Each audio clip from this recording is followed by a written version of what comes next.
Okay, hi everyone. Hope you're well, and thank you for tuning in to this week's free online nutrition and health clinic. For those of you that are tuning in and haven't met me before, I'm Emma, and I'm a functional nutritionist, nutrition coach, and I've been working in health and wellness for a long time now, 17 years. And it's one of my missions this year is to bring to as many people as are interested a free nutrition clinic. So really this is just a space where we can connect about any of the health issues that you may be concerned with for yourself or friends or family. It might not necessarily be health related, but it could be that you're looking for some advice on weight loss or just how to kind of improve your daily lifestyle. Any of that I can help with, I really want to give you as much knowledge as possible. The other thing I'm going to be doing in these sessions is obviously sharing with you a particular topic each week, things that have been coming up in discussions on Facebook or on previous calls. So last week we got into a little bit of a conversation about digestion and what does optimal digestion look like. So many people I work with, I would say about 80 to 90% of people who come to me initially for help, they've got something going on with their digestion, with their gut function. They may present with things like irritable bowel syndrome, bloatedness, indigestion, irregularity at passing stools, or hyperactivity where they're going too much and too often, so their stomach is quite sensitive. And the reality is that these issues affect a lot of people, and the causes can be really vast because there's so many factors now in our modern 21st century lifestyles and environment that can trigger our relatively sensitive digestive systems, and of course detoxification system as well, which ties very closely into having good digestion. So what I'm going to do today is just really quickly for about 10-15 minutes go into kind of the start of our digestive process. And really it's a top-down process, so it starts in our brain and our mouth and should kind of flow from there all the way to obviously eliminating waste. If we don't get it right, or if the body's got imbalances kind of from the top all the way down the pathway, then we're going to run into trouble, and that's where you're going to find symptoms of indigestion, bloatedness, excessive gas, etc. Things that really do niggle for a lot of people. And until you've had a kind of a really debilitating digestive issue, you won't ever really understand kind of how horrible it can be. So it's really important to get it right from a comfort perspective, but also long-term health, because the gut, our digestive system, is absolutely the core, is the essence of whether we live a healthy life or whether we have a chance for manifesting illness and disease. So our gut is really the first place to concentrate on.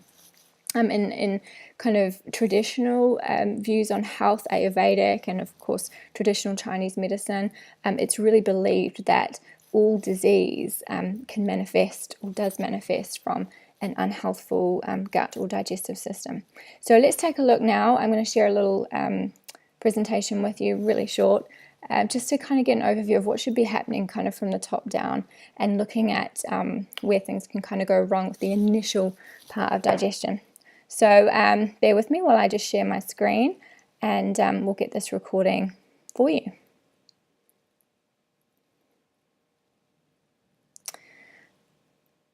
Okay, so I'm hoping you guys can all see that now.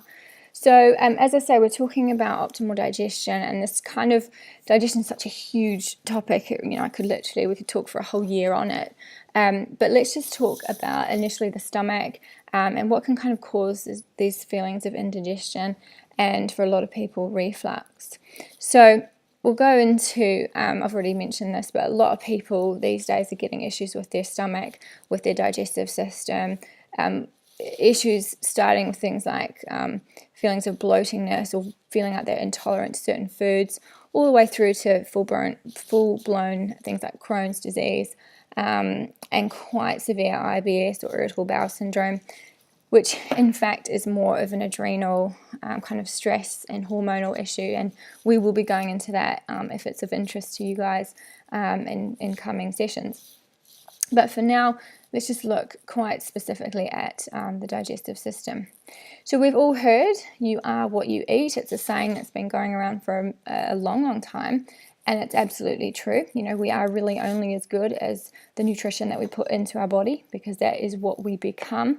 But more importantly, we are also what we can digest and essentially absorb from that food that we're digesting. So if you cannot break down your food effectively, whether it's the highest quality food you could possibly ever give yourself, you know, the most natural, organic, nutrient-dense foods, if you don't have that digestive ability to break that food down, or if you're in an incredibly stressed environment, if you're not taking time to eat and chew and relax when you're eating, which I know is a pretty hard feat for a lot of people in, you know, given our busy lifestyles, but all of these things can impact on how much nutrition we get out of our food. And then, of course, the amount of nutrition we absorb will dictate how our hormones function, how our brain functions, how our metabolism fires up or not. So if we're looking to lose weight and get in shape and, you know, adapt from training in the gym, then we really want to be getting as much out of our food as absolutely possible. So if you're not digesting and assimilating your food, then, you know, you're just not getting all the things that you need.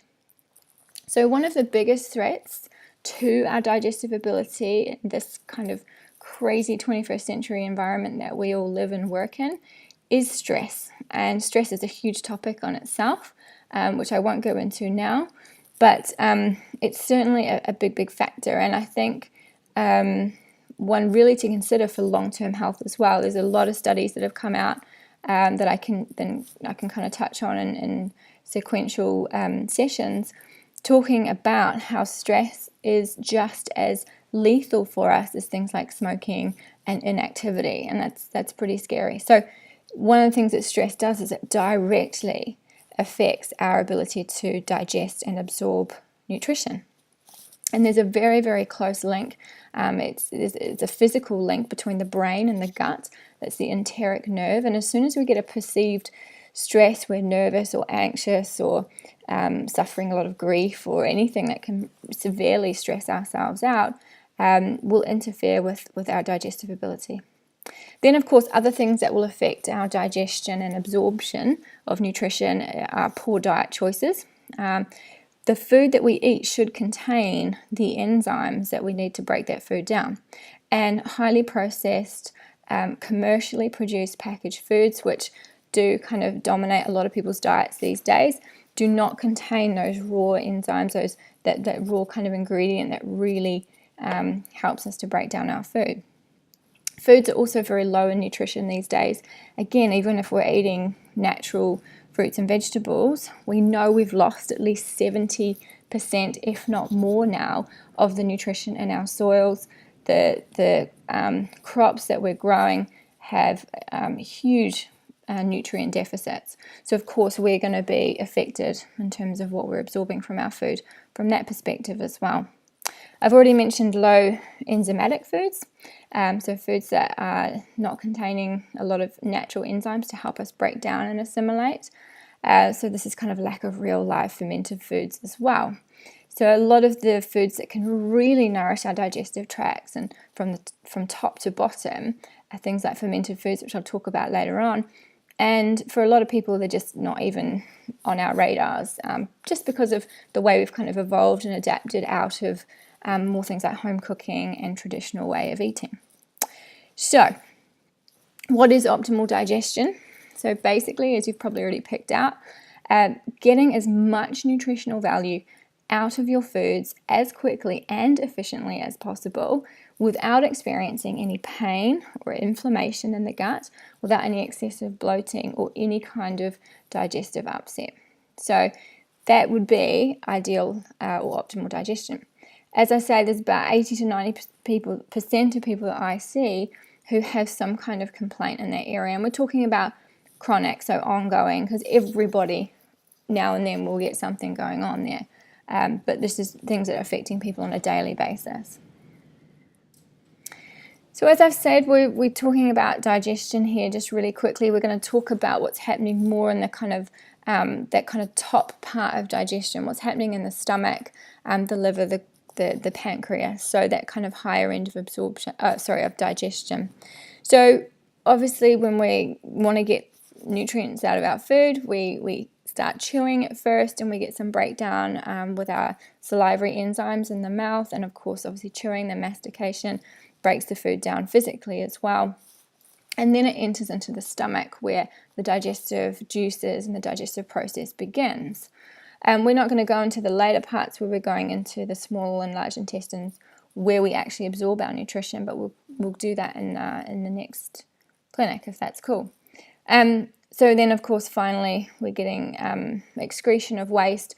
And by the time we've gone to the toilet, past the stool, we should ideally have all the good nutrition, all the proteins, all the so macronutrients and micronutrients that have been taken out of that food, and all the waste products, things that the body doesn't need anymore, in the stool, and obviously eliminated. And that is ideal. So let's have a little look at the stomach, which is obviously where a lot of the breakdown actually happens initially. So the stomach is really, it's there for the mechanical and chemical breakdown. So it's kind of churning and mixing everything that you've chewed together. And all the kind of, the food is combined with what should be a really decent amount of gastric juices. Gastric juices are made up of hydrochloric acid, so HCl, which you may have played around with in high school chemistry, and of course enzymes, gastric enzymes that are produced in the stomach lining. And these are things that will break down, mainly at this point, our proteins. We get some absorption through the stomach, but that's mainly of sugars and, of course, alcohol, as we know, which is how we can obviously, it's how we get drunk very quickly, is we absorb our alcohol through the stomach. And we have this mucosal coating that lines the stomach wall, which actually protects our stomach from these quite aggressive gastric juices. The hydrochloric acid, obviously it's incredibly acidic, and without any protective layer, our stomach tissue would obviously get damaged, because it's very, very powerful at breaking down. You can imagine, it's breaking down a piece of steak, or the proteins that you're taking in are very hardy. And of course, if we didn't have protection of our stomach lining, then the enzymes and the acid would do the same to our tissue. So enzymes are a really, really key part of digestion, and that not only do we have digestive enzymes in the body, we have God knows how many numerous enzymes which basically are there to help speed up chemical processes or metabolic processes. Without enzymes, everything in the body would happen incredibly slowly. So we wouldn't even be able to move without them. We need enzymes to break down not only our nutrients, but to stimulate metabolic processes, etc. So without enzymes, we're in massive trouble. And these enzymes are so important for liberating our nutrients, so our vitamins, our minerals, our phytochemicals, so our smaller plant chemicals that have no calorific value, but a huge amount of positive nutrition for the body, positive messages for the body. So we have to liberate these with enzymes. Without enzymes, you're not going to get anything out of your food.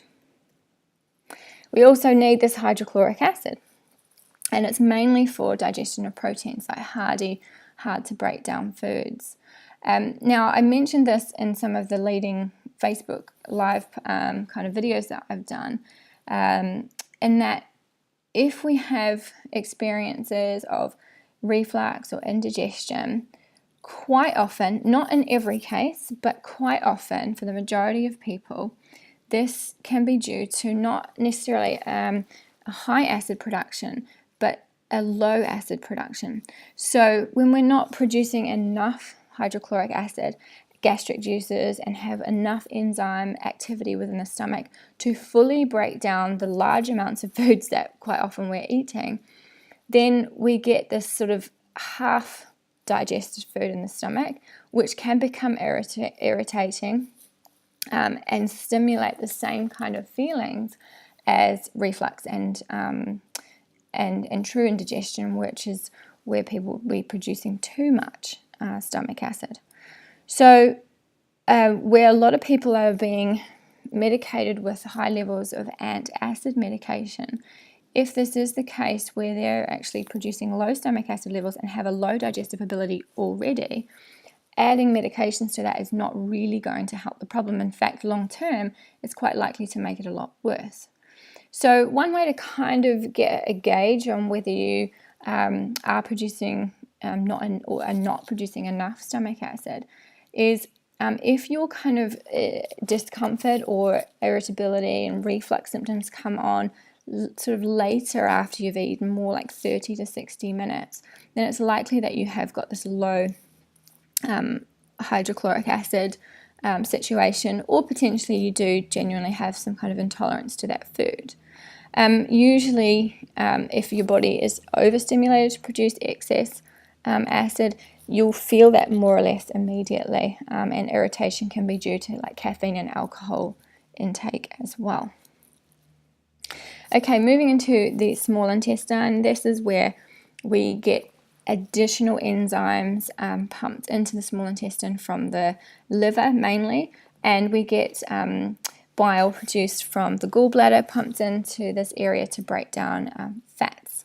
So it is in the small intestine where a lot more of our nutrients are liberated, the food's broken down further, and things like our vitamins and minerals are starting to be absorbed at this point. So what can happen for some people who experience terrible stomach issues and even inflammatory issues within the body, things like joint pain, brain fog, that sort of thing. What can happen is the small intestine can become too permeable. So we get something called leaky gut. And this is a really short video, so I'm not going to go into that in too much detail. But essentially, damage to the small intestine can allow parts of undigested food or poorly digested food into the bloodstream, which can then kick off an immune reaction. And that immune reaction can affect all sorts of areas of the body, from the skin to joints to the brain, and even to other organs as well being affected. So this kind of scenario called leaky gut syndrome, where we've got tiny little holes in the intestines, but big enough for food to go through into the bloodstream, is a big issue for a lot of people. How do we get leaky gut? Well, generally, if we don't have enough good digestive ability in the stomach, if we're eating toxic foods, and of course, if we're eating foods that we are intolerant to, the immune system will start to attack the small intestine and, of course, create inflammation and excess permeability, which is not a good scenario to have. Then, of course, the large intestine, or the colon, is where the majority of our water absorption takes place. So we draw back all the water through the large intestine so that our body can stay hydrated. And, of course, we absorb a lot of our minerals at this point as well. So if we don't have enough water in our intestines, if we're not drinking enough, that can massively affect digestion, because it will slow down the transit time of our stools, of our waste product. And of course, if you've got toxic stools sitting in your digestive tract for a long time, that's more chance for issues to come up, more chance for toxins to be reabsorbed into the body, and more chance for that kind of leaky gut or immune reactions to happen. It's really important that the colon is populated as much as possible with good bacteria. You would have heard of things like probiotics, and these can go a long way to making sure that all the friendly bacteria, the balanced microbiome can exist within the colon in particular. This is a huge topic, like beyond huge. There's a lot of research and a lot of studies going on right now and have been going on for a long time in terms of the role of good bacteria or beneficial bacteria to overall health, covering things like obesity and weight management all the way through to immune function, how long we live, all these things. So really, really interesting to look at the microbiome and how that impacts upon long-term health. So I will definitely be covering that in more detail later on. But one thing to note about good bacteria or friendly bacteria is that they really, really help us to absorb our B vitamins. And B vitamins are kind of like our blanket vitamins. They are so good for so many things.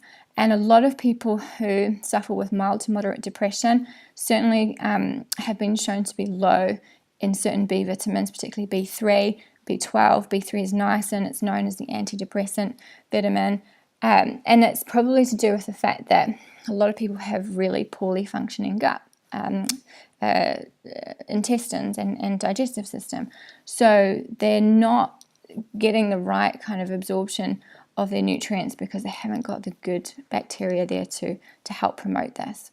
So, it's all tied in. The body is one amazing kind of machine, and it all works together. So, we can have a situation where brain health is massively affected by gut health and vice versa. So, really important to get all of this right for long-term health. So just really quickly on transit time, so how long should it be from the time that you eat something to the time the waste products are eliminated? Ideally, it should be around 24 hours. But of course, the SAD diet, as we call it, or the standard American diet, or really it's the standard Western diet now, where people are consuming majority kind of low fiber foods, so really high in protein, which is not a bad thing if the protein's good quality, but a lot of people are eating a lot of highly processed cured proteins which don't have any fiber in them and very low nutritional kind of value. And then they're eating low enzyme foods that are really high in chemicals as well. And so this kind of poor quality food is not being moved through the system properly or effectively. And so in kind of the typical Western diet, people's transit time is around 65 to 100 hours on average when it should be 24. So everything's just kind of sluggish and not working as well as it should. And it's no wonder people are getting lots of irritation and a lot of issues as a result. Constipation is a huge problem in the West. That's probably one of the biggest things that have been affecting clients before I see them. For some, it's not always diet. There's a lot of stress involved as well, and hormones for us females can get in the way there. But certainly it's a growing issue. So much so actually that when I went to university, constipation was certainly described as if people weren't going for a bowel movement at least once a day. That was a form of constipation. Now, if people aren't going for 7 to 10 days, that's considered constipation.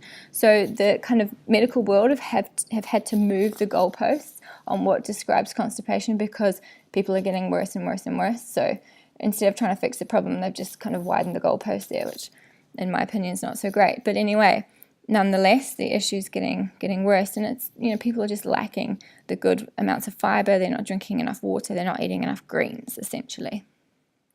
So I will talk a little bit more about the negative effects of constipation later in the weeks to come. Just a little bit more on the bacteria. Sorry, this slide should have been up one before. But basically, we should have at least 1.5 to 2 kilograms of beneficial bacteria in our colon. What can happen is something negative called a dysbiosis, which means that the amounts of unfriendly or negative toxic microbes can overgrow and take over the levels of the good bacteria. This is what leads to a lot of issues for people: immune issues, digestive issues, and brain issues as well. Okay, really quickly, I show this slide every time I talk about poo because I think it's hilarious. But basically, this just gives you a little idea of really the kind of gauge of what you're looking for in a healthy stool.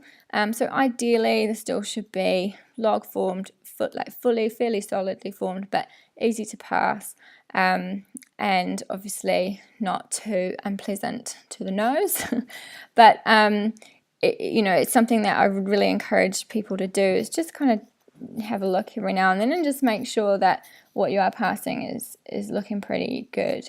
If you can see undigested food in your stools, if it comes out like rabbit pellets, these sorts of things, we know that there's something not quite right. And more often than not, when you start at the top down, kind of starting to intervene with things from the top down, we're talking about enzymes and hydrochloric acid, making sure you've got enough digestive ability.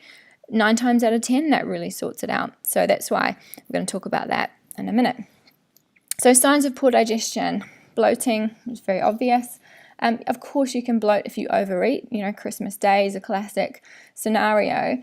But for a lot of people who are developing intolerances, because the immune system's so overloaded now with toxicity, we can get bloating or bloated feelings just from eating a small amount of food that's not agreeing with us. So belching and flatulence, so excessive gas, difficulty going to the toilet, so straining and constipation. If the digestive system is painful and uncomfortable most of the time, and of course seeing undigested food in your stools, not ideal.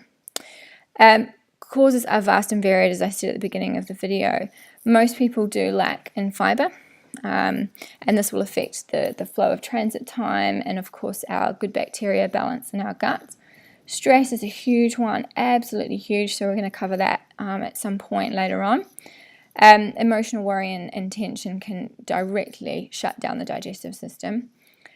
Toxins obviously coming in from the environment, but also endotoxins, which are produced when we get into a state of dysbiosis, which I've already mentioned. And this is huge. These endotoxins now in the scientific literature are being proven to affect much more than just how uncomfortable you feel in your digestive system. They are far-reaching, right up to to brain function, joint issues, immune function, etc. Obviously, getting a bug and having poor bad bacteria and yeast and fungi overgrowth, which is that dysbiosis we've talked about. Leaky gut syndrome is also going to come about from poor digestion, and autoimmunity. Things like ulcerative colitis will certainly interfere with how you digest your food. What are the consequences of poor digestion? Well, irritable bowel syndrome is a classic scenario going on in most people these days. Chronic fatigue, skin issues, joint pains, migraines, I've already talked about brain function, and of course muscle cramps, things like that as well can be down to poor digestion. So not today, but in maybe next session or the session after, we're going to look at intestinal health in more detail and what should the microbiome of our intestines really look like. And this is just coming to the fore now in the science. It's as I've already said, it's a hot topic, but rightly so, because it's amazing at all the different things that that these tiny little microbes can affect in terms of our health and our weight and our long-term well-being. This is just to show you all the different parts of the small intestine, what's actually absorbed and where, so you can see all the different minerals. You don't have to look at it that closely, but there's a huge amount of minerals and vitamins that are absorbed at different parts of the digestive tract, which is why constant flow and movement through the digestive tract is really important. It shouldn't be too fast and it shouldn't be too slow. So, because everything's kind of absorbed at different places, we need fairly equal times at each part of the digestive tract. How can we optimize digestion very quickly? So, number one, we can learn from the Spanish. I've mentioned stress and how critical that is for having, or eliminating stress as much as possible for having optimal gut function. And although it's a really harsh, it's a hard thing to do because stress hits us from all angles all the time. But one thing that can make a huge difference is actually just taking time to eat. Rest and digest. We have a saying in functional nutrition: if you're resting, you're digesting. So taking time to eat also in a relaxed but happy environment. So when we've got feel good hormones going through our system and we're like feeling good and everything's great, we have a much better ability to digest and absorb our food. So we know that, in places like Spain and Italy and in Europe, they tend to take their time and eat and laugh and have fun with the family and all of that cool stuff. And that's really, really probably one of the reasons why that they have quite good health in those countries. If that's not always going to be possible, however, so we need to make sure that we're getting the optimum tools, like physical tools in our body to help digest. So we need enzymes. We absolutely need those enzymes. Remember, it's a top-down approach. We need to be making sure that we've got all the right things coming into the body, hitting our stomach and helping us break down food at the very top level. Otherwise, everything else that follows gets affected. So digestive enzymes, really important. You can support your stomach to do its job much better by eating high enzymatic foods. Now, these are things like, it's not rocket science, it's live foods, guys. Foods that come from Mother Nature quite directly, fruits, vegetables, things like legumes, and fermented foods all contain really high levels of digestive enzymes.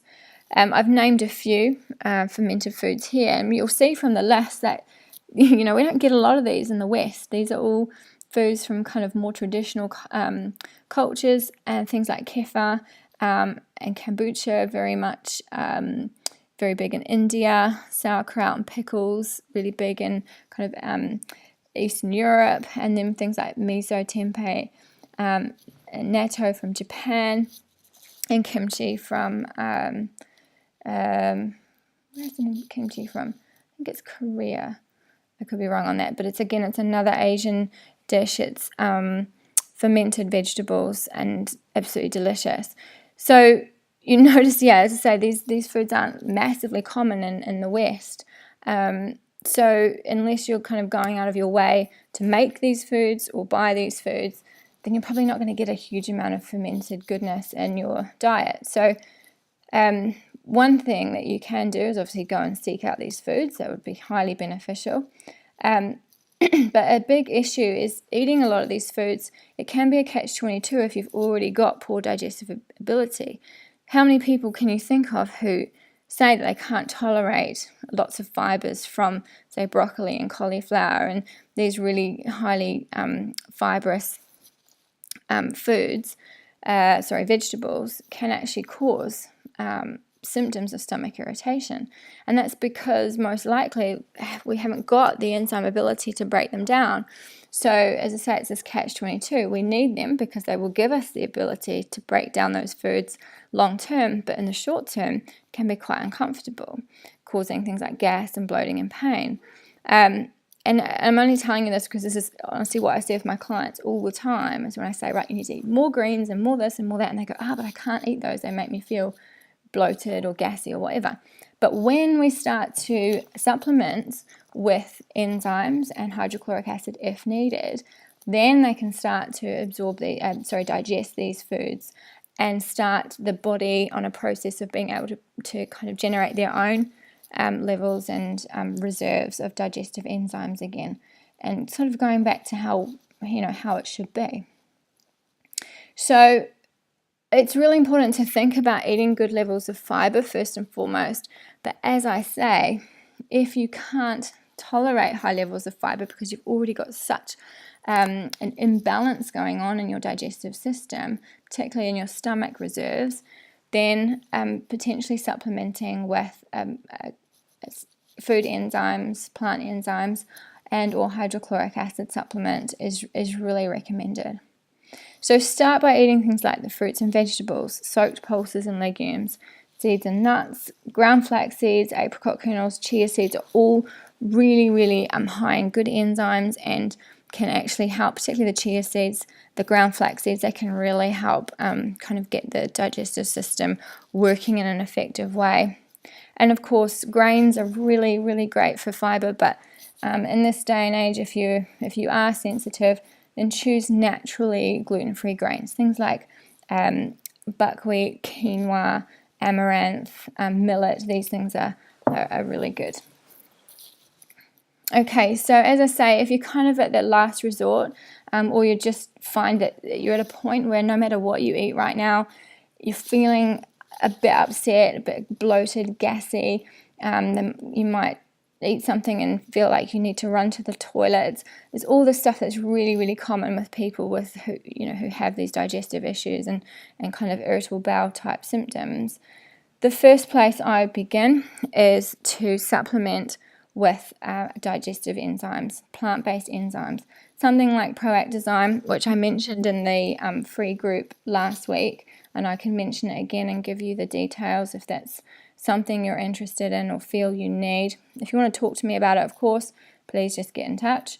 So Proactozyme, and then of course we have another product which I use a lot with clients initially in the first few weeks working with me, is food enzymes, which is hydrochloric acid, and then mainly the enzymes that are there for breaking down protein and fats.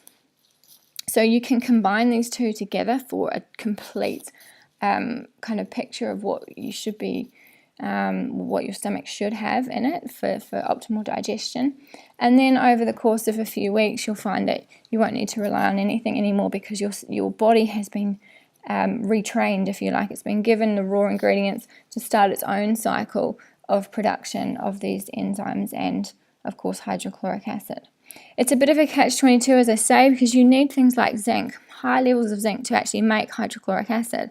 You can only liberate zinc really well from your diet if you've got high levels of stomach acid.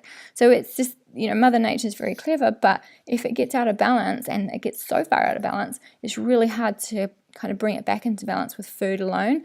We might need to just come in and intervene a little bit with some natural supplements there. So that's the end of part 1 of optimal digestion. I'm just going to escape out of here and go back to me. There I am. Hello.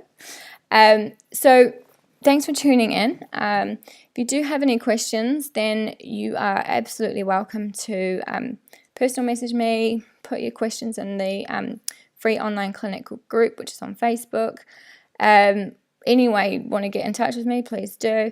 I'm here to help. As I say, this is a free service. It's lasting for a year. I will just give you my, basically as much help as I can professionally give to the best of my knowledge. If you have questions that I don't quite have the answer for, then I will absolutely do my best to find out and tap into the amazing brains that I kind of associate with in the nutrition world, and really try and get you the best help. So that's it for this week on optimal digestion. I'll be posting this in Facebook, so you can go back and watch it if you need to. I'll also put the links to those supplements I've recommended. They're absolutely good for pretty much anyone and everyone, but if you have concerns, if you're on medications or just want to run anything by me, then please do, and I'll help you out as much as I can. So take care, have a really good week, and we'll chat again really soon. Take it easy. Bye.